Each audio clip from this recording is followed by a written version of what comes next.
شاید وہی چیز جس میں سیریل کلرز کی اصطلاح سب سے ممتاز ہے وہ امریکہ کے ساتھ کسی وجہ سے ان کی رفاقت ہے۔ یہ اصطلاح اصل میں 1970 کی دہائی کے وسط میں ایف بی آئی کے اندر ایک نفسیاتی دفتر کے ذریعے شروع ہوئی تھی، اور چونکہ سیریل کلرز میں امریکہ کا حصہ ہے لہٰذا سیریل کلنگ کی جدید تاریخ کو ریکارڈ کرنے کا آغاز امریکی معالج ہنری ہارڈ ہالس کے حصے سے ہوا، جسے امریکہ کی تاریخ کا پہلا سیریل کلر سمجھا جاتا ہے۔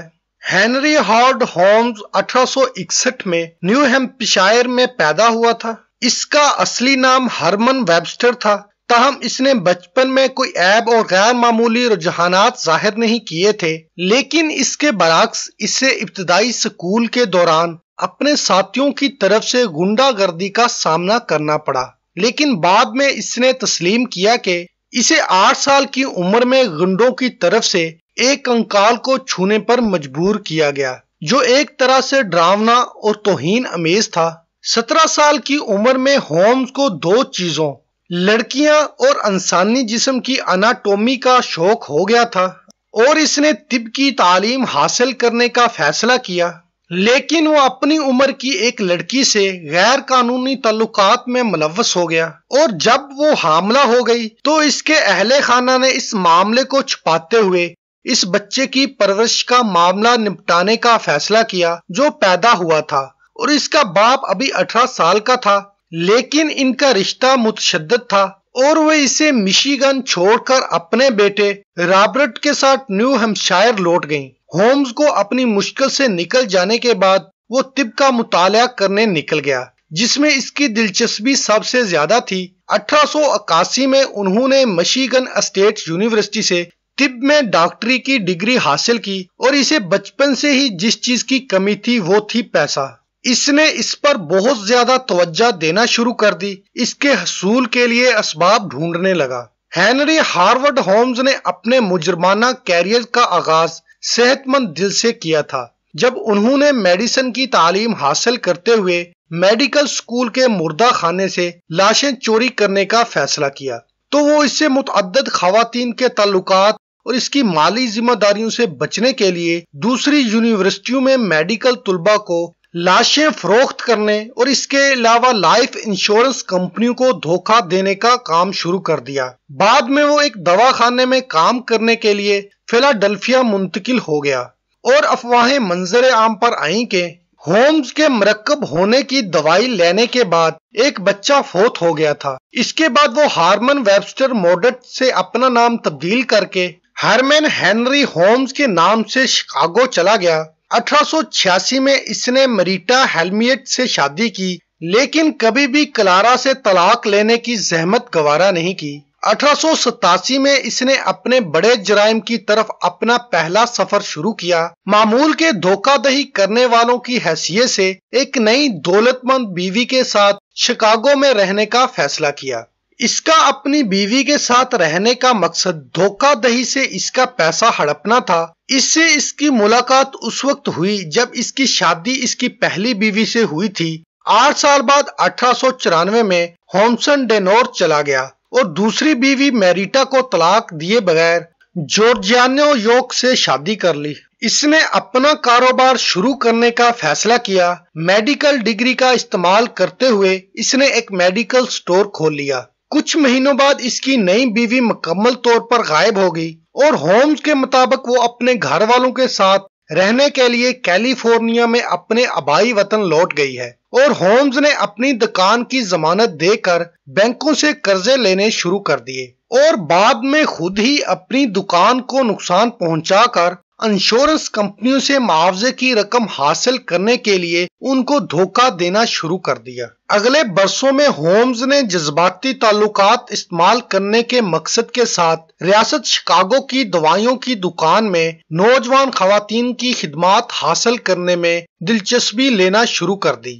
اس کا مقصد صرف جنسی تعلقات میں ان کا استعمال کرنا تھا، لیکن چیزیں زیادہ گمراہ کن خواہشات کی طرف مائل ہو گئیں۔ ہنری ہومز نے 3 خواتین کو قتل کر دیا جو اس کے پاس کام کر رہی تھیں۔ اس کا قتل کرنے کا مقصد صرف ان لاشوں کو حاصل کرنا تھا اس نے ان کو نشہ یا زہر دے کر قتل کیا تھا۔ اگلے سالوں میں ہومز کا ذہن ریل اسٹیٹ کی ترقی اور فروخت پر منحصر ہو گیا۔ اسے اپنے سٹور کے سامنے ایک بہت بڑی عمارت نے اپنی طرف راغب کیا، جسے اس کے وسیع رقبے کی وجہ سے مقامی لوگ محل کہتے تھے، لہذا اس نے جعلی گارنٹی دے کر اسے خرید لیا تاکہ اسے ہوٹل میں تبدیل کیا جا سکے۔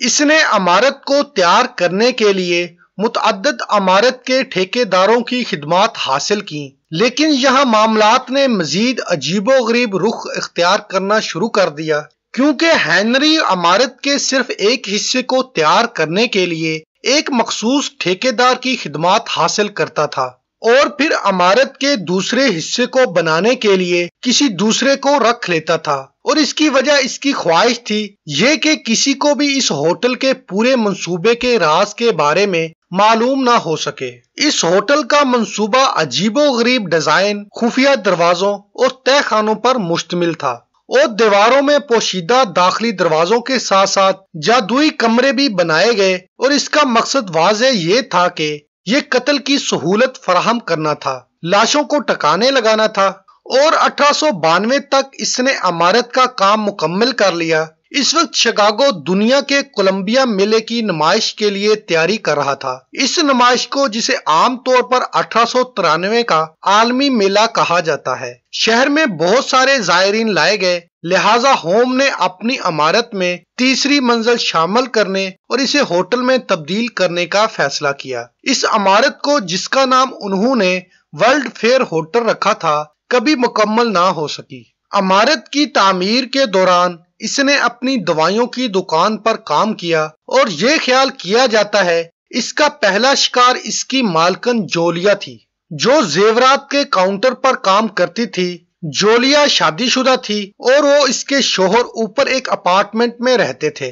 جولیا اور اس کی بیٹی دسمبر 1891 میں لاپتہ ہو گئیں اور ان کی لاشیں کبھی نہیں مل پائیں۔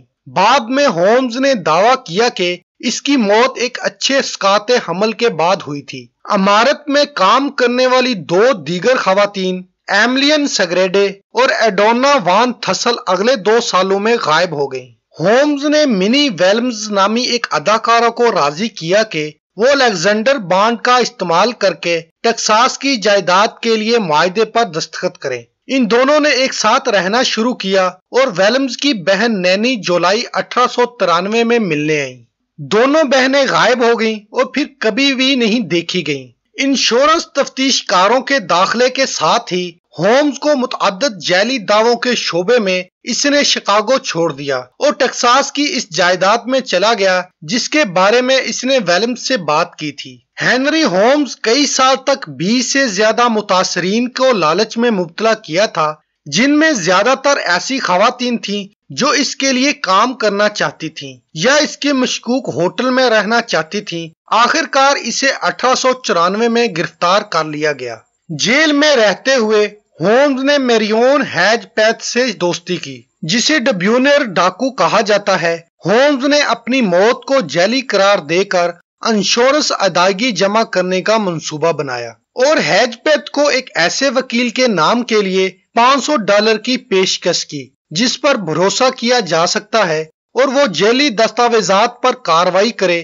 ہیج پیتھ نے بعد میں تفتیش کاروں کو ہومز کی انشورنس فراڈ اسکیم کے بارے میں بتایا۔ ایک بار پھر فیلاڈلفیا میں ہومز نے بنیامین نامی ایک بڑھئی کو مار ڈالا اور بنیامین کی لاش کو استعمال کرتے ہوئے خود پر انشورنس کا پیسہ حاصل کرنے کا دعویٰ دائر کیا۔ اس کے فوراً بعد ہی اس نے بنیامین کی بیٹیوں کو مار ڈالا اور انہیں اپنے ٹورنٹو گھر کے تہہ خانے میں دفن کر دیا۔ اس معاملے کی تفتیش کرنے والے ایک جاسوس نے بچوں کی بوسیدہ لاشیں برآمد کیں، جس سے پولیس شکاگو واپس آ گئی، اور اس وقت فراڈ جرائم میں اس کا نام انتہائی مطلوب افراد کی فہرست میں شامل ہو گیا تھا۔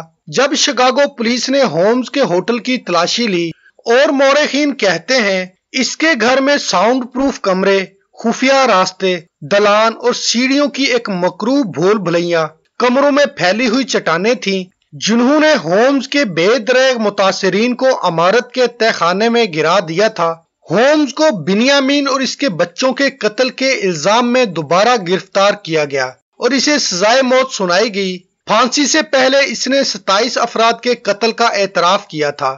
اس تعداد کو متنازع کر دیا گیا کیونکہ متعدد افراد جنہوں نے ان کے قتل کا دعویٰ کیا تھا وہ اب بھی زندہ ہیں۔ ایک موقع پر اس نے دعویٰ کیا کہ وہ شیطان کے پاس ہے۔ جب وہ جیل میں تھا تو اس کے ہوٹل کو پراسرار انداز میں آگ لگ گئی تھی اور اس کا پورا ہوٹل جل کر راکھ ہو گیا۔